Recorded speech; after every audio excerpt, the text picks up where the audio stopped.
جو 9 مئی ہوا ہے، جس طرح بچوں کو استعمال کیا جاتا ہے، جس طرح 26 نومبر کو یہ لگام کی گئی ہے، جس طرح بار بار پنجاب کے اوپر ایک صوبہ حملہ آور ہوتا ہے، وہ اس کی بات کر رہی.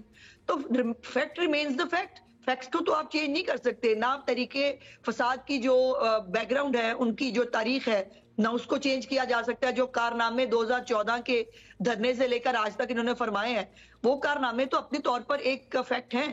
اور چیف منسٹر صاحبہ جو ہے وہ بچوں کو اس سے دور رکھنے کی بات کر رہی ہیں، جو یہ ہر ایک ماں کو کرنی چاہیے. میں بھی اپنے بچوں کو یہی کہتی ہوں کہ بیٹا آپ نے کسی فساد میں نہیں جانا، آپ نے کسی جو ہے وہ لڑائی جھگڑے میں نہیں پڑنا. ہم اپنے بچوں کو یہی سبق دیتے ہیں نا. یہی تو فرق ہے مریم نواز میں اور باقی لوگوں میں، کہ باقی لوگ جو ہیں وہ دوسروں کے بچوں کو بچہ نہیں سمجھتے. مجھے یہ بتائیے، انہوں نے جتنے احتجاج کیے ہیں سمیت عمران خان کے، جو باقی ان کی پوری لیڈرشپ ہے، کہیں آپ نے کسی کا بچہ دیکھا ہے؟ کوئی بچہ دکھے گا تو وہ آپ کو غریب کا عام پاکستانی کا بچہ ملے گا. تو کیوں استعمال ہوں بچے ان کا کیوں بنے؟ وہ تو یہ بات کر رہی ہیں، اور وہ بات ان کو ہر وقت کرنی چاہیے، وہ ہر وقت کریں گی. آج بھی فیصلہ آباد میں کریں گی. اچھا، بڑا کیٹیگوریکلی جیسے ہم آپ کو بتاتے ہیں کہ senator Aijaz Chaudhry for instance کا کہنا ہے کہ مریم نواز ہر سیلف وہ نہیں چاہتی کہ یہ مذاکرات جو ہے یہ کامیاب ہوں. وہ خود جیل میں ہے ویسے، لیکن سٹیٹمنٹس یہ آ رہی ہیں. دیکھیے، میں نے جیسے پہلے کہا کہ یہ ان سب کو یقیناً یہ خوف ہے، اور وہ ٹھیک ہے اپنی جگہ پر، وہ بیچارے حق مجانب بھی ہیں.